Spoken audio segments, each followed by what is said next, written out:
Before anything else, take one breath with me and picture the most ordinary scene in the world. You wake up, still halfway between dream and daylight, your body a little heavy, and your mind already trying to sprint ahead while the whole day waits for you, like a long road. Some days that road looks clear. Some days it looks full of potholes. But on almost every day, there's a moment right at the beginning when you decide without realizing it who will drive your mind, or the world. And that's exactly where the difference is born between moving through the day with quiet strength or moving through it, dragged by thoughts, irritations, hurry, and fear. What I want to give you today is a kind of in an arm or not, in the sense of becoming cold, sealed off, and distant, but in the sense of creating a core within you that stays steady while everything else moves. This isn't magic. It isn't a motivational slogan. It's training. It's philosophy applied. It's a simple and deep way to listen to certain truths in the morning so you don't get kidnapped by the noise of the world throughout the day. And since you're here, let me ask you for something that is part of that same training. Subscribe to the channel, leave a like, comment below what time of day your mind unravels the most: morning, afternoon, or nighttime. Share this video with someone you love who has been living on autopilot, tired on the inside, strong on the outside, but needing to find their center again. Because sometimes a person doesn't need more information. They need a reminder. A reminder that brings the steering wheel of life back inside. There's a silent illusion that ruins a lot of people. And it begins early, before coffee, before the first message on your phone. The illusion that you must be ready for everything, predict everything, control everything, prevent everything. And when you try to live like that, you wake up like someone already late for a war. Your mind opens its eyes and immediately arms itself. It starts calculating risks, imagining conversations, repeating unfinished tasks, collecting worries, and without noticing, you spend the whole morning without being present in the morning. You're in the future. You're in the what if. You're in the I hole. You're in the it. Can't go wrong. But life, with a calm that is almost ironic, doesn't bow to those scripts. It changes. It surprises. It fails. It breaks. It delays. It brings difficult people. It brings bad news. It brings small annoyances that when they meet an untrained mind turn into a storm. So the first thing you need to hear in the morning is a reminder that sounds simple, but changes everything once it truly lands. Your day does not depend on what happens. Your day depends on the inner place from which you respond to what happens. There is a part of your life that is not negotiable with the world. And that is exactly where Stoicism begins to armor the mind. You may lose things, face delays, hear a no, deal with the unexpected, but there's something no unexpected event can rip from you without your permission: your ability to choose how you interpret and how you act. That is the heart of Stoicism, and for many people, it feels like coming home. Because deep down, you've already felt it. When you are holed inside, even difficulties feel more manageable. When you are scattered inside, even small things feel unbearable. So in the morning before you offer your attention to the world, offer your attention to this question: what today depends on me? This isn't abstract, it's concrete. The tone you speak in depends on you. The honesty with which you do what must be done depends on you. The presence with which you move through boring tasks depends on you. The limit you set on what consumes you depends on you. The courage not to react on impulse depends on you. The care you give your body depends on you. Choosing not to feed thoughts that poison you depends on you. Living with dignity, Evan, when the world makes it hard, depends on you. And at the same time, there's another question that must walk beside it. What does not depend on me? This is where a kind of peace lives that almost no one tastes, because almost no one accepts it. Other people's moods do not depend on you. Traffic does not depend on you. Weather does not depend on you. Someone's memory of you does not depend on you. The past does not depend on you. What will happen 3 hours from now does not depend on you. You can prepare, you can act, you can be prudent, but you cannot control. When you recognize that early still in the morning, you stop starting your day pushing in the wrong direction. You stop wasting energy trying to bend the world. And that saved energy is a form of armor, because a tired mind is a vulnerable mind. It explodes. It falls into victimhood easily. It gets confused easily. A mind that starts the day remembering where its domain is starts stronger. Notice something. This distinction alone, as simple as it sounds, changes your breathing. It changes the way you step into the day. You stop entering like someone getting beaten before the first round begins. You enter like someone who knows, whatever comes, I have an inner space of choice. That space is your center. The center doesn't erase pain, but it prevents inner humiliation. It doesn't stop grief, but it prevents grief from turning into... It doesn't stop fatigue, but it prevents fatigue from becoming cruelty. It doesn't stop frustration, but it prevents frustration from becoming despair. And over the course of a whole day, that is what separates a life lived with awareness from a life lived in the current. But even when the mind understands this, it carries an old habit. It wants guarantees. And since life doesn't give guarantees, the mind tries to trick itself with the feeling that if I think hard enough, I can prevent it. Have you noticed how some thoughts look like planning, but are actually anxiety in disguise? You think you're preparing, but you're torturing yourself. You think you're being responsible, but you're trying to control the uncontrollable. And here comes a stoic reminder that works like a thin blade, cutting away excess. You don't need to control everything to be safe. You need clarity to be whole. And clarity is not the absence of fear, it's the presence of discernment. So in the morning, before you step into your obligations, tell yourself a sentence the Stoics would recognize as a vow of freedom. Today, I will take care of what is mine. I will release what is not mine. It sounds small, but it rearranges your inner world. And when the first problem appears, and it will appear, because life is life, you won't be shocked like someone betrayed. You'll recognize, here it is, and I am still me. Now I want to guide you into another layer of armor. Some people lose their center not because something big happens, but because something small repeats. They spend the whole day irritated by micro things. A comment, a noise, a delay, a sharp reply, a mess, a small injustice. And without realizing it, they feed the same emotion for hours. That ages you inside. It steals energy. It steals joy. It steals presence. The Stoics had a quiet weapon against this. They understood that it's not the event that wounds you. First, it's the judgment you place on top of it. The event is neutral. Your label is explosive. When you say this is unbearable, you weaken yourself. When you say this is horrible, you close yourself. When you say this shouldn't be happening, you declare war on reality. And war on reality is the war you always lose, because reality simply is. So in the morning, hear this calmly, like instructions to save your day. Today I will watch my judgments. I won't grant every impression that arrives in my mind the status of absolute truth, because the mind is fast, but not always wise. It reacts from reflex, from trauma, from habit. It takes a delay and turns it into my life is a mess. It takes a criticism and turns it into I'm a failure. It takes a strange look and turns it into they're against me. All of that is interpretation. The Stoic trains the mind to ask, is this fact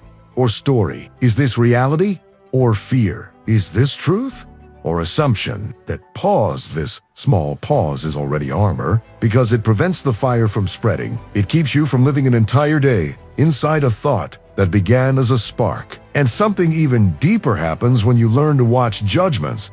You start noticing that many things that knocked you off center were really attempts to protect the ego. The ego wants to be right. The ego wants to be respected. The ego wants control. The ego wants recognition. And when the world doesn't give that, the ego screams. But the ego's scream has a price. It pulls you out of center. It makes you act in ways you later don't respect. It makes you say things you later regret. It makes you harden towards someone who didn't deserve it. It makes you punish yourself. Stoicism doesn't ask you to kill the ego. It asks you not to obey it automatically. That is maturity. Now let me bring you a reminder that feels like a shock of clarity, but becomes a source of serenity when you learn to hear it in the morning. The Stoics spoke about finitude with a naturalness that can scare us today. They remembered that life is limited. Chimi is shorty. None of us knows how many mornings we have left. And that wasn't tea meant to depress you. It was meant to wake you up. Because one of the biggest sources of anxiety is living as if you had infinite time to fix what matters later. Later I love. Later I apologize. Later I begin. Later I change. Later I take care of my health. Later I stop stressing over nonsense. But that later is a promise nobody signed. When you remember early right in the morning that life doesn't wait, you become more careful with what consumes your attention. You become more selective about fights, more humble with urgency. You begin to understand that some things simply do not deserve your soul. So when you wake up, you can make a quiet vow. If today were one of my last days, how would I want to move through it? You don't have to dramatize. Just let the honesty of that question touch you. It cleans priorities. It drains poison. It brings you back to what matters. And something beautiful happens. When you remember finitude, you value presence. You look at coffee differently. You speak to someone with a little more gentleness. You don't postpone a necessary conversation. You don't waste hours in resentment. You don't give your life away to small things that, deep down, mean nothing. That is Amatubi, because a mind that knows time is precious doesn't surrender so easily to emotional mediocrity. Along with that, there is another Stoic morning practice that is powerful. Calmly imagining that difficulties may happen, not to attract anything bad, not to become pessimistic, but to avoid being caught off guard, like someone who believed the world owed them ease. This is like training before a race. You don't do it to suffer early. You do it to be ready. You can tell yourself, today there may be delays, misunderstandings, difficult people, frustrations, and I will move through them without losing my dignity. Notice how that changes everything. When a problem arrives, you don't go into shock. You go into presence. You don't react like a victim. You respond like someone who prepared inwardly for the world's instability. And I know someone might hear this and think, but I already have enough problems now. I'm going to imagine more. But it isn't about imagining more. It's about removing the childish expectation that things shouldn't go wrong. That childish expectation produces indignation. Indignation becomes bitterness. Bitterness pulls you out of center. Stoic practice creates realism. Realism creates serenity. Serenity keeps you in command over an entire day. That's like carrying an umbrella in a city where it might rain. You're not asking for rain. You're just not getting soaked when it comes. Now, let me touch a morning burden many people carry without realizing it. The weight of identity. They wake up and already define themselves by a problem. I'm anxious. I'm weak. I'm disorganized. I'm always late. That's just how I am. These sentences may sound like venting, but they are decree. You turn a state into identity, a season into destiny, a wound into a name. And that's dangerous because it steals your freedom before the day begins. Stoicism returns freedom by teaching something essential. You are not what you feel. You are not what you thought yesterday. You are not what went wrong. You are, above all, the capacity to choose the next step with character, which means you can wake up anxious and still be courageous. You can wake up sad and still be dignified. You can wake up tired and still be just. That is armor, because it removes the label that cages you. So in the morning, tell yourself, I may feel this way, but I am not this. I may feel worried, but I am not worried. I may feel fear, but I am not fear. I may feel irritated, but I am not irritation. I am the one who notices. I am the one who chooses. I am the one who governs. That reminder seems simple, but it breaks the spell of a limited identity. And when the spell breaks, you return to center. Now let's go to one of the most important armors for a real-life day: bills, family, demands, health, responsibilities. Deciding in the morning which virtue will guide your day. The Stoics didn't wake up thinking, how will I feel today? They woke up thinking, how will I live today? That's different. Feeling's very virtue is direction. You can choose one virtue as your focus. Patience, courage, temperance. self-control, justice, wisdom. When you choose, you create an axis. And when the day tries to push you off that axis, you return. You return as someone who has an inner home. Imagine you choose patience. Patience isn't being naive. It isn't accepting everything. Patience is not being enslaved by hurry, not being enslaved by impulse, not becoming aggressive because the world is slow. Patience is quiet strength. When you choose it in the morning, you prepare for traffic, lines, delays, sharp replies. You don't become passive, you become stable. Imagine you choose self-control. Self-control is freedom. It's not eating what destroys you, not saying what you'll regret, not surrendering to compulsion because you feel empty, not seeking numbness when you should seek presence. Self-control isn't rigidity, it's firm self-respect. When you choose it in the morning, you build a shield against temptations that would drain you all day. Imagine you choose justice. Justice is remembering the other person is human, even when they're difficult. It is not taking out your weight on someone innocent. It is not becoming unjust because you were treated unjustly. That is true greatness. Imagine you choose courage. Courage isn't the absence of fear, it's moving with fear present, making the necessary call, saying the necessary no, starting what you keep postponing, taking care of your health, facing a conversation. Courage is stopping negotiations with your own conscience. When you choose it in the morning, you begin respecting yourself. See how this armors the mind.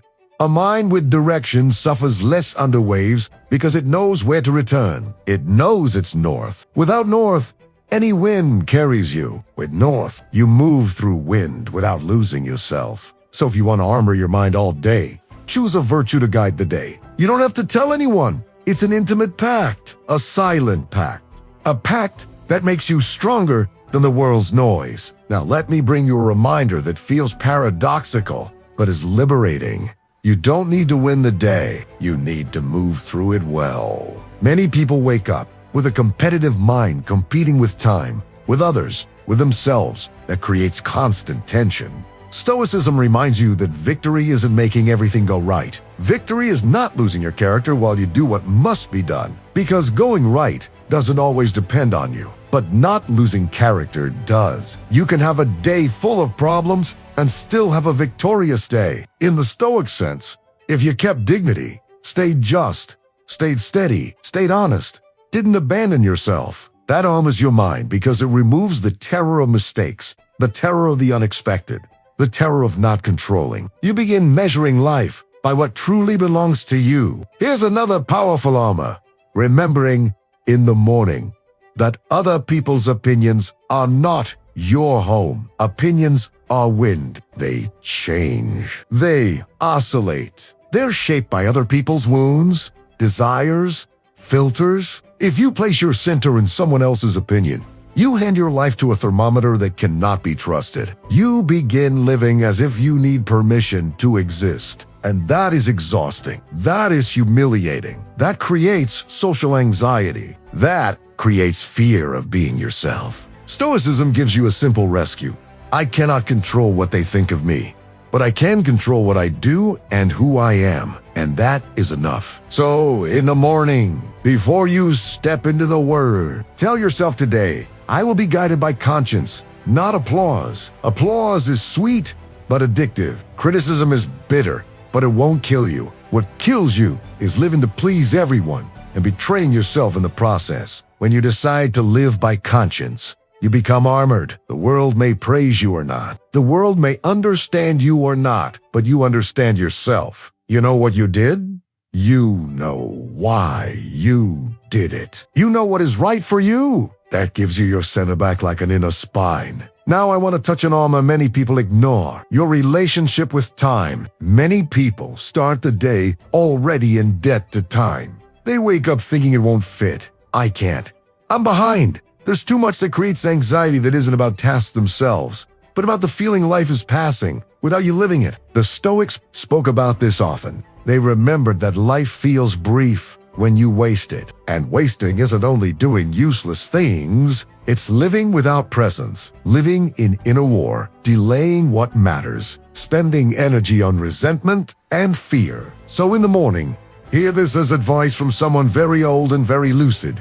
Today, I will not waste my time being hostage to my own mind. Notice how specific that is. It's not, I will be productive. It's, I will not be a hostage. Because someone can be productive and still be kidnapped inside doing a lot while panicking, self-pressuring, drowning in guilt. That isn't life. That's survival. Stoic armor is making time sacred, not religiously sacred, but precious. Each hour is a piece of your life that never returns. You don't need to live afraid of that.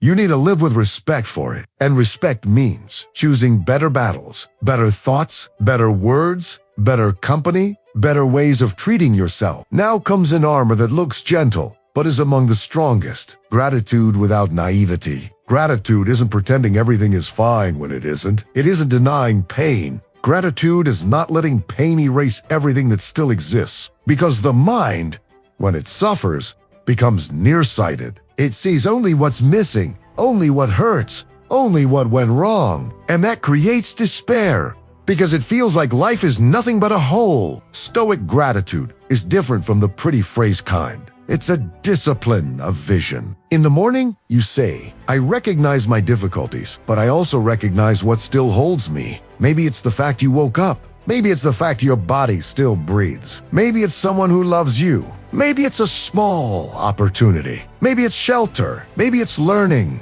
Maybe it's simple. I have a morning to begin again. That doesn't solve everything, but it strengthens you. Because a mind that recognizes resources suffers less than a mind that recognizes only losses. An honest gratitude becomes armor, because it blocks cynicism. It stops you from hardening inside. It stops you from becoming bitter, someone who sees only defects in the world. And I'll tell you a difficult truth. Bitterness feels like protection, but it is a prison. Bitterness is, I won't be disappointed, but it steals your joy before any disappointment even arrives. Honest gratitude is courage. It is saying, despite everything, I still see light. Seeing light isn't being naive, it's being alive. Now let me give you another essential armor for the whole day. Remembering you don't have to respond to everything. Today, the world attacks the mind directly. Notifications, messages, news, opinions, urgencies, and people feel they must react to all of it. But reacting to everything is the fastest way to lose your center. Stoicism teaches a form of elegant power. The pause between stimulus and response is where your freedom lives. That's where you choose who you will be. If you cut the pause, you become reflex, you become impulse, you become the mood of the moment. If you protect the pause, you become presence, you become character, you become command. So in the morning, make a pact. Today, I will respond with awareness, not react by reflex. That changes how you read messages, how you enter conversations, how you handle criticism, how you deal with provocation. And it's remarkable how much energy this saves, because impulsive reaction always charges interest. You react, and then you spend hours replaying it. You react, and then you blame yourself. You react, and then you have to repair damage. Conscious response protects you. It is armor that works in silence. And so this doesn't remain purely mental. Here's something deeply stoic and deeply human. Start your day caring for the body as a way of caring for the mind. Body and mind are not enemies. An agitated body makes the mind agitated. Short breath feeds anxiety. A tense posture feeds irritability. And here is a simple morning armor. Before you hand yourself to the world, let your body remember it is safe. 3 breaths longer than usual. 1 minute of quiet. A glass of water with awareness. A small stretch. It seems tiny, but it sends a message to your system. I am here. And when you are here, you suffer less from fantasies. You armor yourself by returning to the present. The present is always more manageable than an imagined future. Now I want to touch an armor that carries spiritual and moral weight. Remembering you are not here just to survive the day. You are here to live the day with meaning. That sounds big, but it's practical. Meaning, is often service, doing the good you can, being a better presence in someone's life, not spreading poison, not transmitting anxiety, not dumping frustration on someone who didn't cause it. The Stoics saw life as part of a human community. They reminded us, you are not an island, and that armors the mind in a surprising way. When you decide, in the morning, that you will act with humanity, you strengthen yourself against the egoism of chaos. Chaos invites egoism. Me first, every man for himself, but chosen humanity gives you dignity. And dignity is center. So hear this early. Today, I will be someone who improves the environment, not someone who worsens it. That doesn't mean carrying the world. It means choosing not to be another source of noise. It can be a gentler word, a little more patience with someone slow, an apology, a boundary set without aggression,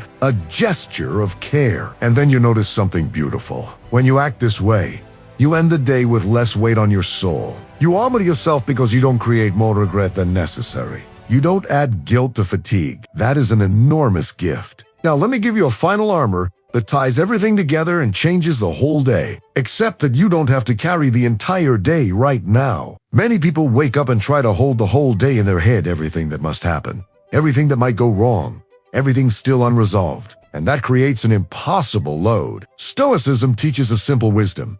Carry only the next step. The day is too big to carry all at once. Carry the next correct action. Carry the next conversation. Carry the next task. Carry the next minute with dignity. When you do that, you armor yourself against despair.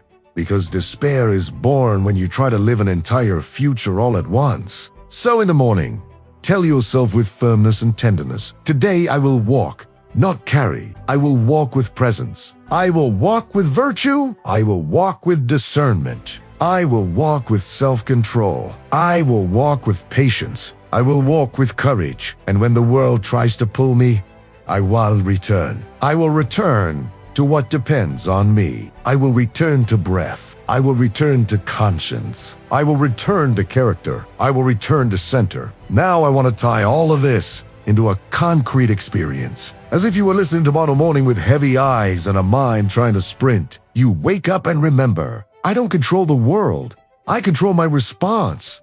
You remember, I will release what is not mine. You remember, I will watch my judgments because my interpretations can hurt me more than facts. You remember, time is precious, so I won't waste my morning on resentment and useless hurry. You remember, difficulties may come, and I won't be shocked like a victim. I will be prepared like someone lucid. You remember, I am not my feelings. I am my capacity to choose the next step with dignity. You choose one virtue as the axis of your day and make that a quiet pact. You remember, I don't need to win everything. I need to pass through well, with character. You remember, other people's opinions are not my home. You remember, gratitude is a discipline of vision, not a denial of pain. You remember, I don't have to react to everything. The pause is my power. You remember, I won't carry the entire day right now. I will walk the next step. Do you feel what happens? You build an armor that isn't heavy. It doesn't harden you. It organizes you. It returns you to yourself.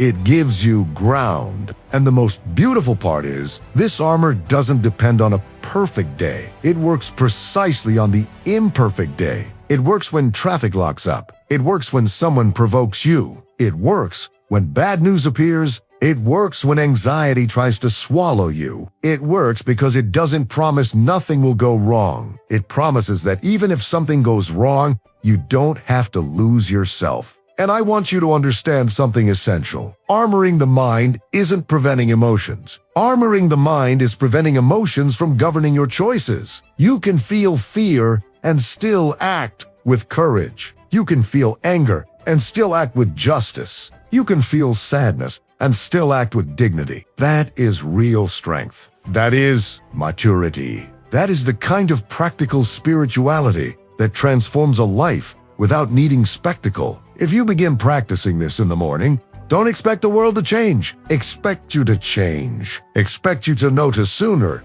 when you're leaving center. Expect you to return faster. Because the secret isn't never leaving. The secret is returning. Returning is victory. Returning is freedom. Returning is self-control. Returning is wisdom. And every time you return, you become a little stronger, a little more whole, a little more the owner of yourself. And when the day ends, you'll feel something many people no longer feel. Respect for yourself. Not because everything went right, but because you didn't abandon yourself. You moved through it. You chose. You kept the axis. You didn't hand your inner chair to chaos. You didn't let the world decide who you would be. You decided. And for a Stoic, that's the definition of a well-lived life. Not a life without problems, but a life where character remains sovereign. So, tomorrow morning, when you open your eyes, before you open your phone, before you open worries, before you open urgencies, open that space inside you, open that citadel. And remember, the day may be hard, but you don't have to be fragile inside. You can be firm and human. You can be sensitive and steady. You can feel and still choose. And if you want, come back here. Listen again.